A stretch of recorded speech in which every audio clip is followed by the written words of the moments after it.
Halo, hari ini kita akan membahas materi tentang design thinking dalam sebuah proses mendesain sebuah produk. Pasti tidak langsung saja membuat atau mendesain suatu produk, namun ada beberapa faktor-faktor atau metode yang dilalui untuk prosesnya.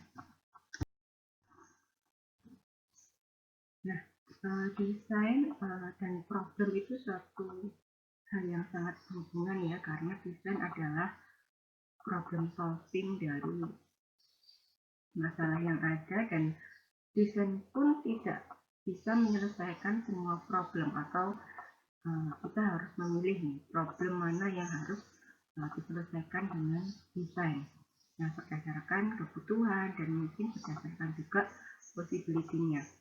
Jika sesuai dengan kebutuhan nggak desain yang kita buat, atau mungkin nggak desain yang kita usulkan itu untuk diproduksi ataupun dikonsumsi atau mungkin dinikmati oleh banyak orang.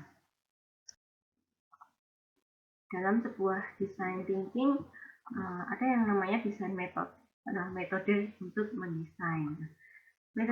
Metode desain ini sangat luas, namun kita fokus pada disiplin saja, di mana kita mengeksplorasi kemungkinan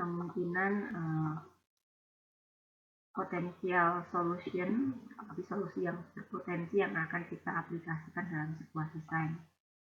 Ini nggak muncul begitu saja, tapi melalui critical thinking atau berpikir kritis berdasarkan kualitatif dan kuantitatif riset atau penelitian kualitatif dan kuantitatif. Penelitian ini berupa kualitatif itu bisa literatur, pengamatan studi sosial, tapi kalau kuantitatif itu yang terukur, ada angka-angkanya ya, jadi jelas. Nah, proses tadi digunakan untuk menentukan desain mana nih yang lebih baik untuk diaplikasikan atau menyelesaikan sebuah problem.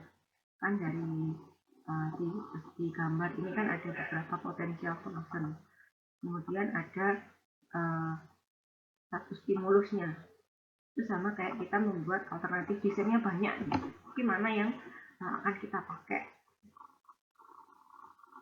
dan memilih itu kan berdasarkan mana yang paling sesuai dengan target sasaran kita, problem yang kita selesaikan.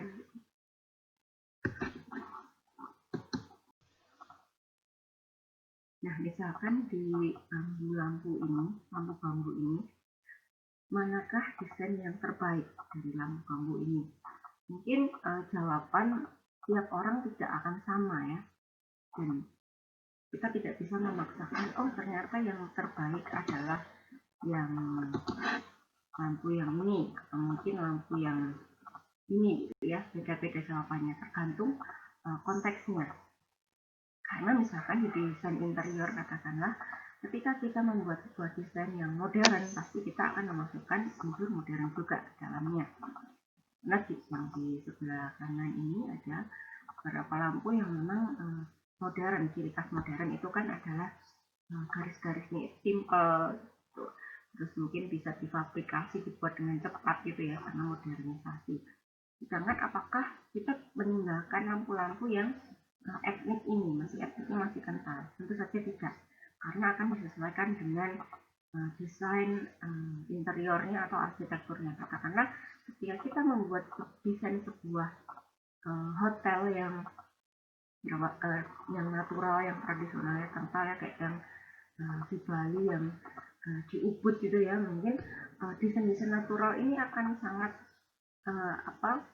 dipakai di hari yang tradisional seperti ini. Tapi beda lagi kalau desain hotelnya di desa besar, karena di kota besar, pasti hotelnya modern gitu ya. Jadi kita memakai desain yang modern. Jadi kita nggak bisa menentukan mana yang terbaik, karena semua ada konteksnya masing-masing.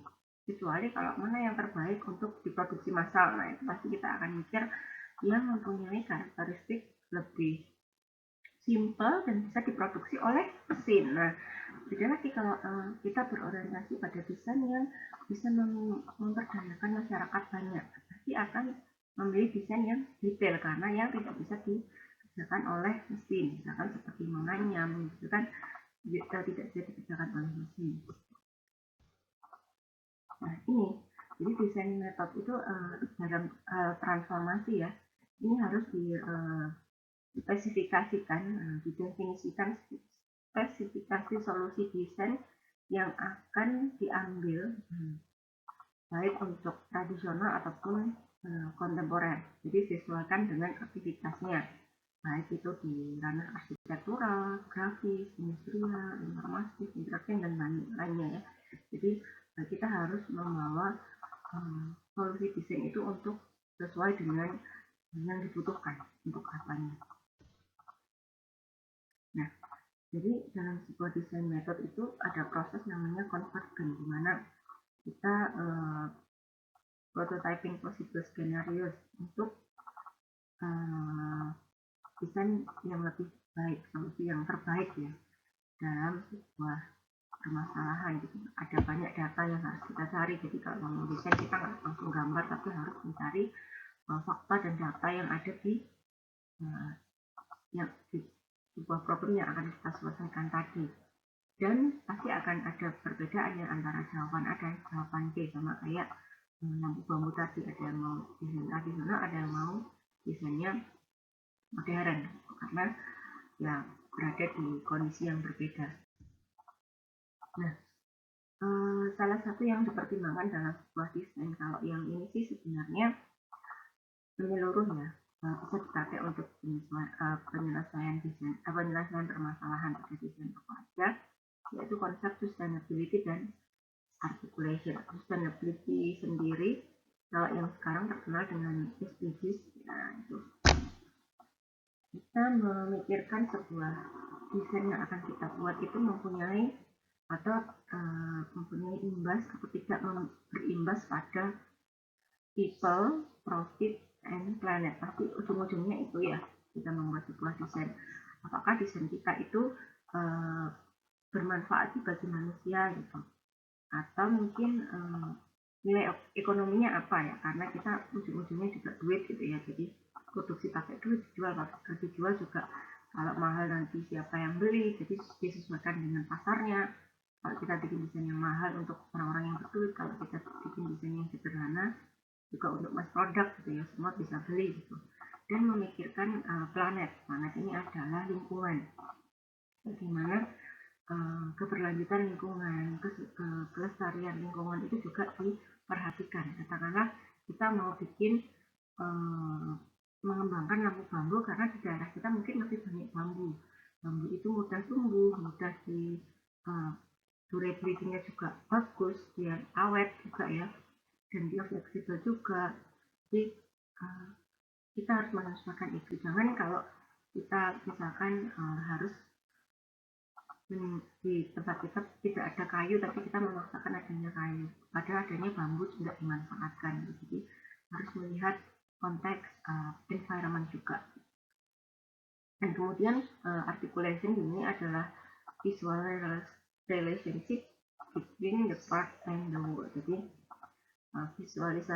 hubungan visualisasi itu juga penting ya dalam sebuah desain, karena yang namanya desain dan seni itu bersinggungan. Nah, kalau seni itu berdasarkan kepuasan, tapi kalau desain itu berdasarkan problem. Tapi di desain harus ada visualisasi, hubungan visualisasi dengan keindahan, dengan kenyamanan visual gitu ya. Jadi kalau desain yang jelek pun juga kita akan males pakainya misalkan kayak gitu, dan mungkin visualisasinya tidak akan tahan lama, jadi akan dibuang desainnya, akan jadi sampah kayak gitu. Jadi visualisasi juga harus dipertimbangkan hubungannya dengan tadi estetika, dengan mungkin kenyamanan, dengan mudah dikenali atau diinterpretasikan oleh orang. Misalkan jangan mendesain sebuah meja seperti kursi atau begitu sebaliknya, jadi kita bisa salah menggunakan karena fungsinya akan berbeda-beda. Karena ketika di tempat umum ada sebuah meja yang diduduki gitu kan, kayaknya nggak etis, selain itu juga kotor dan lain sebagainya gitu. Jadi banyak aspek visual yang harus diperhatikan. Kemudian metode dan proses itu sangat berhubungan ya, karena dengan proses yang berbeda pasti kita akan menggunakan metode yang berbeda juga. Misalkan untuk membuat sebuah film animasi gitu ya, animasi itu ada yang 2D ada yang 3D, pasti akan berbeda metodenya, karena ketika 3D itu membutuhkan spek komputer atau spek laptop yang lumayan tinggi, rendernya juga cukup lama dan itu sebagainya gitu ya. Tapi kalau yang 2D nggak seberat yang 3D gitu. Jadi mungkin prosesnya untuk cerita, eksplorasi apa namanya gambar dan sebagainya sama, tapi proses pembuatannya mungkin yang beda. Kenapa sih Doraemon bisa berseri-seri sampai tiap minggu tayang daripada Toy Story gitu ya, karena Toy Story kan animasi itu bikinnya juga lama, nggak cepet, jadi mungkin dia akan proses produksinya akan lebih lama dibandingkan membuat film yang 2 dimensi. Jadi kita harus memperhatikan itu.